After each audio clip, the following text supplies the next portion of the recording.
God, finally हमारी उम्मीद रंग ला रही है। आज 3 महीने बाद इसकी बॉडी ने रिस्पॉन्ड किया है। ये किसी चमत्कार से कम नहीं।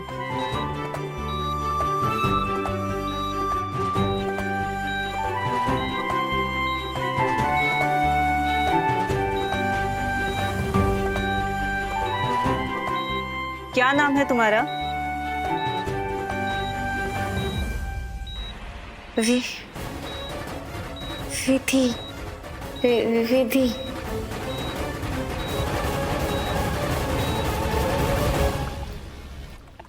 निधि, जब से विधि भाभी गई हैं, तुम्हारे चेहरे पे मैंने एक स्माइल नहीं देखी है। ऐसे कब तक मायूस रहोगी? अच्छा चलो ठीक है, कुछ दिन और, पर जब हमारी शादी हो जाएगी ना, तो उसके बाद एक दिन भी तुम्हारा ऐसा चेहरा नहीं देखना मुझे। इतना हंसाऊंगा ना तुम्हें कि तुम ये सारे दुख दर्द सब भूल जाओगे। अनिरुद्ध जी, एक बात कहे आपसे। हमें लगता है ना कि अब हमें ये शादी वाले सपने देखना बंद कर देना चाहिए। जब से दीदी ने ये सब किया है ना, उसके बाद हमें नहीं लगता आपके घर वाले हमें स्वीकार करेंगे। अरे क्यों नहीं करेंगे? तुम ये सब सोचना छोड़ दो। तुम अलग हो, विधि भाभी अलग थी यार, और तुम्हें उसमें ट्रस्ट है ना,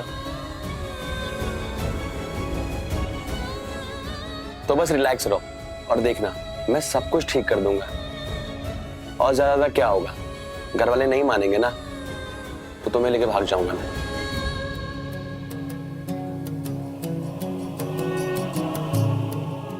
सच में एक आप ही हो जिनके वजह से हमारी लाइफ में उम्मीदें बची है। हंसने की, मुस्कुराने की एक वजह है। भरोसा है आप पर। हमारा साथ कभी मत छोड़ना अनिरुद्ध जी। ये हुई ना बात, अब लग रही है तुम मेरी और सिर्फ मेरी निधि। अरे यार, मुझे किसी पागल कुत्ते ने काटा है क्या जो तुम्हारा साथ छोड़ूंगा? कभी नहीं। इसी बात पे ये बताओ, कब मिल रही हो मुझे?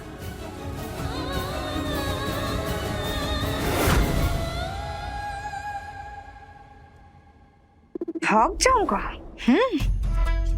हे भगवान, एक बहन कांड करके भाग गई और ये दूसरी मेरे बेटे को भगवाना चाहती। और क्या क्या सुनाओगे इस चतुर चित्रा को भगवान जी?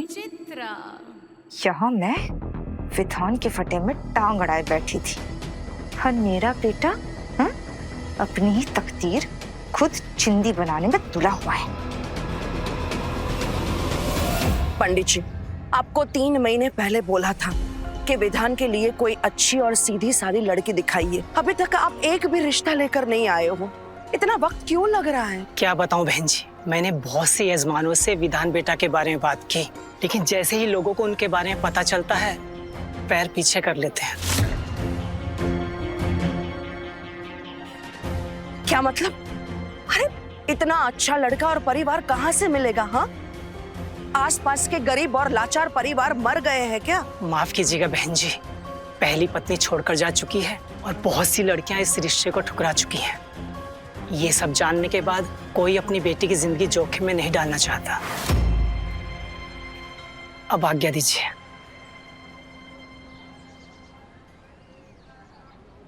ऐसा तो नहीं चलेगा।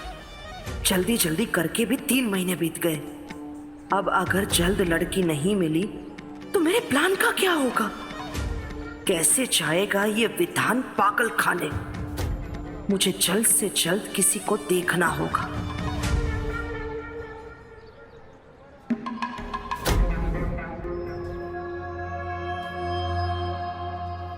अरे विधान बेटा, तुम कब आए? अब यहाँ तक आ ही गए हो तो भगवान के दर्शन कर लो और उनके आशीर्वाद ले लो। कौन भगवान माँ? आप तो जानती हैं ना, मेरे लिए भगवान कोई एग्जिस्टेंस नहीं रखते। मेरे लिए भगवान कब से मर चुके हैं। मैं यहाँ सिर्फ आपके लिए आया। आप ही मेरी भगवान है।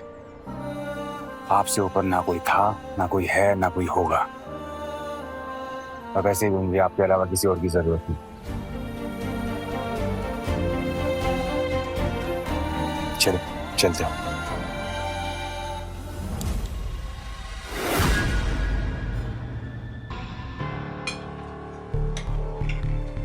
माँ, जल्दी से खाना दे दो, बहुत जोर से भूख लगी है। थोड़ा रुक जा, विधान को और दीदी को आने दे।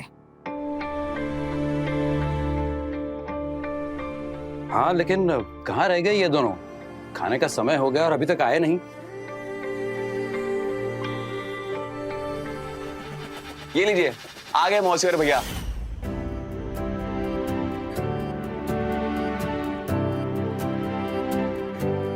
आओ आओ विधान बेटा, आइए। दीदी आपका ही इंतजार हो रहा था, आइए। चलिए खाना खाते हैं। अरे भाई चित्रा, अब जल्दी जल्दी परोसो, मुझे तो बहुत जोरों की भूख लग रही है भाई।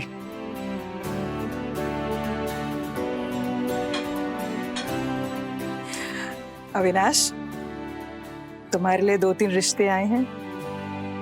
मैंने तुम्हें फोटोज फॉरवर्ड किए हैं, कोई अच्छी लगे तो बताना। मैं भी अब अपनी बहू लाना चाहती हूँ। अरे भाई, सास होने का सुख उठाना चाहती हूँ मैं भी। हाँ?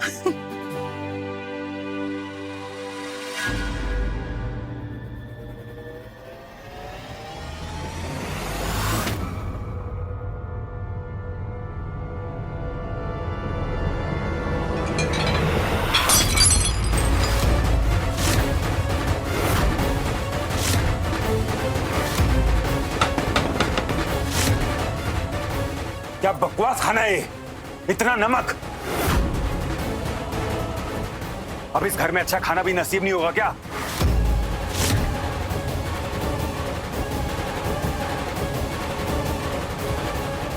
शांत हो जाओ बेटा, मैं तुम्हारे लिए कुछ और बना के लाती हूँ। रहने दीजिए माँ, मुझे कुछ नहीं खाना, मेरी भूख मर गई है।